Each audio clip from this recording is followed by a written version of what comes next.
Hello students, topic death of partner. We are going to solve practical problem from page number 202. Problem number first.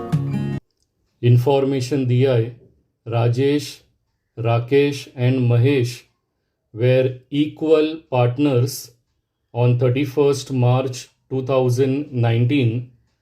Their balance sheet was as follows on 31st March 2019. So all the three partners share is given equal. So for all the partners it will come 1:1:1. Below आपको balance sheet दिया हुआ है as on 31st March 2019 और question आपको fourth adjustment के नीचे दिया है prepare profit and loss adjustment account, partners capital account, balance sheet of the continuing firm. So सबसे पहले हम अकाउंट्स देखते हैं which are given on the liability side. The first account given is capital account of all the three partners. उसे हमें record करना है in partners capital account on the credit side. Next account दिया हुआ है sundry creditors, liability side में record करना है. Bills payable liability, bank loan liability. Accounts which are given on the asset side, land and building assets, furniture assets, debtors assets, stock assets, cash assets. अब cash के लिए हमें working note में cash account prepare करना है. The amount which is given 1 lakh उसे हमें cash account में डेबिट साइड में रिकॉर्ड करना है. Below old balance sheet information दिया है mister Rajesh died on 30th June 2019 and the following adjustments were agreed as. So Rajesh is the first partner जो expired हो गया है and he expired on 30th June 2019. So before his death he has worked for 3 months, that is April, May and June. First adjustment दिया हुआ है furniture was to be adjusted at its market price of 3,40,000. So 3,40,000 market price है. New balance sheet में उसे outer column में record करना है. So for the first adjustment हमें फर्नीचर के सामने एडजस्टमेंट नंबर लिखना है फर्स्ट. सेकेंड एडजस्टमेंट दिया है land and building was to be depreciated by 10%. So in front of land and building हमें एडजस्टमेंट नंबर लिखना है second.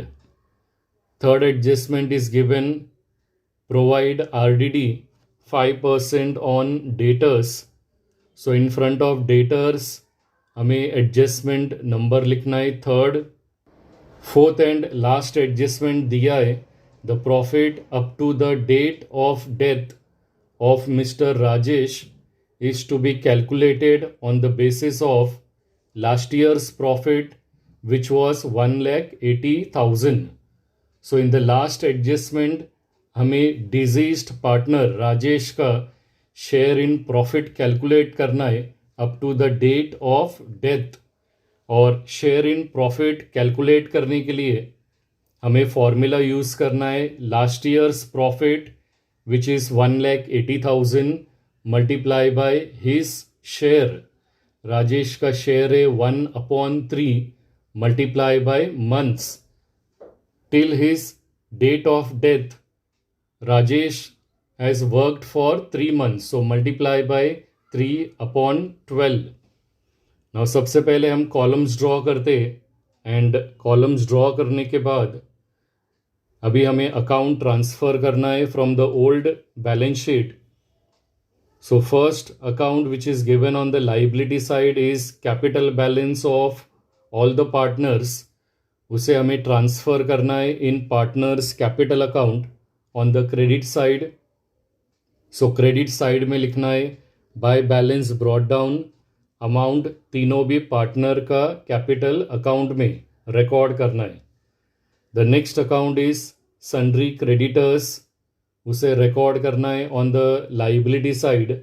Amount will come in outer column. Bills payable liability side, amount in outer column. Bank loan liability side, amount in outer column. Now we have to transfer the account from the asset side. The first account given is land and building. उसे new balance sheet assets में transfer करना है. Amount will come in inner column. Furniture assets, amount in inner column. Debtors assets, amount record करना है inner column में. And stock assets, amount will come in outer column. और सबसे last account दिया है कैश, उसे भी हमें एसेट्स में रिकॉर्ड करना है. बट जो अमाउंट दिया है 1 लाख, उसे हमें रिकॉर्ड करना है in cash account on the debit side. तो डेबिट में हमें लिखना है to balance brought down. Now first adjustment is given. Furniture was to be adjusted to its market price of 3,40,000. So 3,40,000 हमें डायरेक्टली आउटर कॉलम में record करना है. So the old value was 3 lakh, अभी न्यू वैल्यू है 3,40,000. So assets का value increase हुआ है by 40,000. So below furniture हमें लिखना है plus appreciation 40,000. And since assets का वैल्यू इंक्रीज हुआ है, it is a profit for the business. इसे रिकॉर्ड करना है in profit and loss adjustment account on the credit side. और क्रेडिट साइड में हमें लिखना है by furniture account. Amount will come 40,000. Second adjustment दिया है land and building was to be depreciated by 10%. So land and building का amount दिया है 4 lakh, 10% depreciation will come 40,000. So below land and building हमें लिखना है माइनस डेप्रिसिएशन 40,000. आउटर कॉलम में new value आएगा 3,60,000. अब पहले ओल्ड वैल्यू था 4 lakh, new value is 3,60,000. So assets का वैल्यू रिड्यूस हुआ है by 40,000. It is a loss for the business, जिसे रिकॉर्ड करना है on the debit side. So on the debit side हमें लिखना है to land and building account. Amount आएगा 40,000. Third adjustment is given provide RDD 5% on debtors. So debtors का amount दिया है 3 लाख. ऑन 3 लाख 5% आएगा 15,000. सो बिलो डेटर्स हमें लिखना है माइनस RDD 15,000, उसे माइनस करना है. आउटर कॉलम में न्यू वैल्यू आएगा 2,85,000. So the old value was 3 lakh, new value is 2,85,000. Assets का वैल्यू रिड्यूस हुआ है by 15,000. It is a loss. Loss को रिकॉर्ड करना है ऑन द डेबिट साइड. तो डेबिट साइड में हमें लिखना है टू RDD अकाउंट. अमाउंट आएगा 15,000. And in the last adjustment we have to find out deceased partner share in profit. तो हमें Rajesh share in profit calculate करना है. तो उसके लिए फॉर्मूला यूज़ करना है amount that is last year profit multiply by his share multiply by months. So last year's profit is given 1,80,000 multiply by his share is 1/3 multiply by months. Months calculate करना है from old balance sheet date till the date of his death. So Rajesh expired हो गया है on 30th June. So it will come 3 months, सो आएगा 3/12। अगर हम इसे calculate करते तो राजेश शेयर ऑफ प्रॉफिट आएगा 15,000। ये 15,000 का दो इफेक्ट पास करना है। First will come in partners capital account on the credit side और सेकेंड इफेक्ट पास करना है ऑन द एसेट साइड। और दोनों भी जगह पर रिकॉर्ड करते समय we have to write down profit and loss suspense account. तो हम अभी फर्स्ट इफेक्ट रिकॉर्ड करते in partners capital account credit side, और क्रेडिट साइड में लिखना है by profit and loss suspense account 15,000 हमें राजेश का कॉलम में रिकॉर्ड करना है। और इसका सेकेंड इफेक्ट रिकॉर्ड करना है on the asset side. Asset side में भी हमें लिखना है profit and loss suspense account, amount will come 15,000। Now सभी एडजस्टमेंट सॉल्व करने के बाद अभी हमें सबसे पहले profit and loss adjustment account close करना है। तो डेबिट साइड का टोटल आएगा 55,000 and credit side total will come 40,000।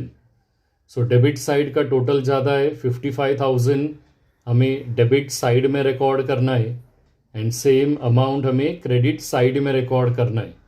Now from the higher amount 55,000 हमें 40,000 माइनस करना है, तो बैलेंस अमाउंट आएगा 15,000 which is a loss. Loss इसलिए है बिकॉज डेबिट साइड का टोटल ज़्यादा है, that's why it is a loss. So credit side में हमें लिखना है by loss transferred to, amount आएगा 15,000। नाउ ये लॉस को हमें डिस्ट्रीब्यूट करना है to all the 3 partners in equal ratio. So we have to divide 15,000 by 3, तो loss for each partner will come 5,000 और ये 5,000 फॉर ऑल द पार्टनर्स हमें रिकॉर्ड करना है in the inner column. Now ये लॉस को ट्रांसफर करना है in partners capital account on the debit side. तो डेबिट साइड में लिखना है to profit and loss adjustment account और अमाउंट तीनों भी पार्टनर का कॉलम में रिकॉर्ड करना है। Now we have to close partners capital account. सबसे पहले हमें राजेश का कैपिटल अकाउंट क्लोज करना है, तो उसका क्रेडिट साइड का टोटल ज़्यादा है 5,15,000।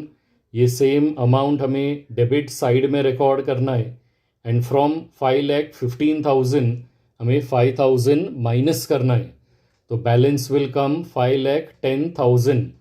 Rajesh is a diseased partner, वो एक्सपायर्ड हो गया है, तो जो बैलेंस बचेगा इन राजेश कैपिटल अकाउंट उसके लिए हमें लिखना है टू एग्जीक्यूटर लोन अकाउंट। उसी तरह से हमें राकेश का कैपिटल अकाउंट क्लोज करना है। क्रेडिट साइड का टोटल आएगा 2 लाख, ये सेम अमाउंट हमें डेबिट साइड में रिकॉर्ड करना है एंड फ्रॉम 2 lakhs हमें 5,000 माइनस करना है, तो balance will come 1,95,000। Rakesh is a surviving partner, तो उसका बैलेंस के लिए हमें लिखना है to balance carried down. In the same way हमें महेश का कैपिटल अकाउंट क्लोज करना है। उसका क्रेडिट साइड का टोटल आएगा 2 लाख, सेम अमाउंट हमें डेबिट साइड में रिकॉर्ड करना है एंड फ्रॉम 2 लाख हमें 5,000 माइनस करना है, तो बैलेंस अमाउंट आएगा 1,95,000 और उसके लिए भी हमें लिखना है to balance carried down because Mahesh is also a surviving partner. Surviving partner का जो कैपिटल बैलेंस है, क्लोजिंग बैलेंस, उसे हमें ट्रांसफ़र करना है on the liability side under the heading capital. दोनों भी अमाउंट इनर कॉलम में रिकॉर्ड करना है और टोटल 3,90,000 आउटर कॉलम में आएगा। देन डिजीज्ड पार्टनर राजेश का कैपिटल का जो बैलेंस है जिसे हमने ट्रांसफ़र किया है इन एग्जीक्यूटर लोन अकाउंट, उसे भी ट्रांसफ़र करना है on the liability side because Rajesh is also having a credit balance।